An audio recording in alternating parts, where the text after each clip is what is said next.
M മുകേഷിനെതിരെ പരാതി കൊടുക്കാൻ അവർ ധൈര്യപ്പെട്ടു. Charge ഷീറ്റായല്ലോ. ശശീന്ദ്രനെതിരെ പരാതി വന്നു.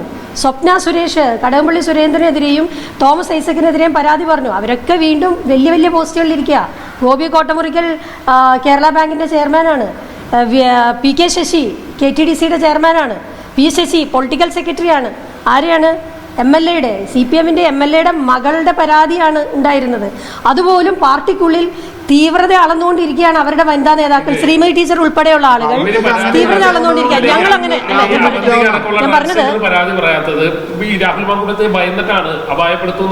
അങ്ങനെയൊന്നും ഭയപ്പെടേണ്ട കാര്യമൊന്നുമില്ല. പരാതി ഉണ്ടെങ്കിൽ പരാതി പറയണം. അങ്ങനെ ആരും ഭയപ്പെടേണ്ട കാര്യമൊന്നുമില്ല.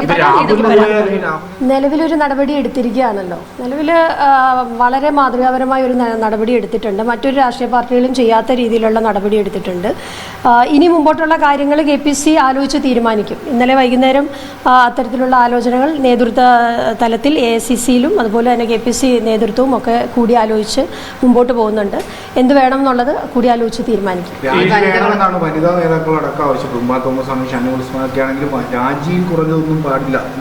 അല്ല, അത് പാർട്ടിയിൽ ആലോചിച്ച് പറയേണ്ട ഒരു കാര്യമാണല്ലോ. നമ്മൾ ഒരു രാജി ഇപ്പോൾ കഴിഞ്ഞു. യൂത്ത് കോൺഗ്രസ് പ്രസിഡന്റ് എന്നുള്ള നിലയ്ക്കുള്ള രാജി കഴിഞ്ഞു.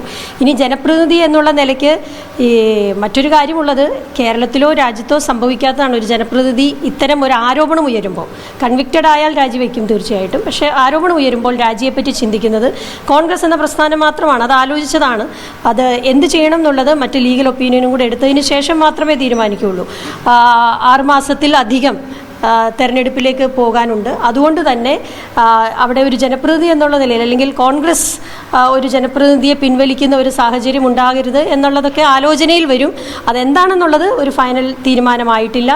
പിന്നെ മറ്റ് നടപടികളാണോ വേണ്ടത്, ഇതൊക്കെ ഇന്ന് KPC പ്രസിഡന്റ് പത്രക്കാരെ എല്ലാവരും കാണുന്നുണ്ട്. കണ്ട വളരെ പെൺകുട്ടികളോട് എന്താണ് പറയാനുള്ളത്? പോലീസ് നടപടികളിലേക്കൊന്നും പോയിട്ടില്ല, അവർ പരാതി കൊടുത്തിട്ടില്ല പോലീസിൽ. അത് ഒരു വനിതാ നേതാവെന്നുള്ള നിലയിൽ എന്താണ് പറയാനുള്ളത്? പോലീസ് പരാതി കൊടുക്കണമെന്നാണോ? ഞാൻ അവരെക്കുറിച്ച് എനിക്ക് സ്പെസിഫിക്കലി ഒന്നും പറയാനില്ല. പക്ഷേ പൊതുവെ കേരളത്തിൽ പരാതി അത്തരത്തിൽ ഉണ്ടെങ്കിൽ അല്ലെങ്കിൽ നമുക്ക് പരാതി ഉണ്ടെങ്കിൽ പോകേണ്ടത് പോലീസ് സ്റ്റേഷനുകളിലേക്കാണ് ആദ്യമായി പോകേണ്ടത്. ആ നിയമത്തിന് മുൻപിലാണ് പറയേണ്ടത്. അത് എന്തുകൊണ്ട് പറയുന്നില്ല എന്നുള്ളത് തന്നെ ഏറ്റവും വലിയ ചോദ്യമാണ്. എന്തുകൊണ്ടാണ് അവർക്ക് വിശ്വാസമില്ലാത്തത്?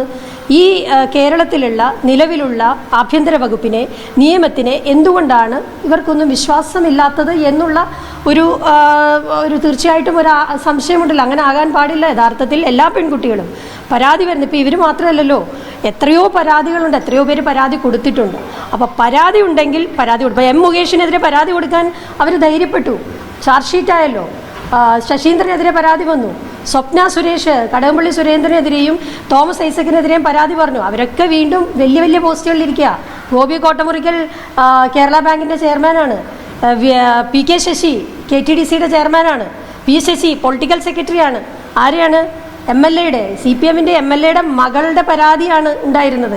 അതുപോലും പാർട്ടിക്കുള്ളിൽ തീവ്രത അളന്നുകൊണ്ടിരിക്കുകയാണ് അവരുടെ വനിതാ നേതാക്കൾ, ശ്രീമതി ടീച്ചർ ഉൾപ്പെടെയുള്ള ആളുകൾ തീവ്രത അളന്നുകൊണ്ടിരിക്കുകയാണ്. ഞങ്ങൾ അങ്ങനെ ഞാൻ പറഞ്ഞത്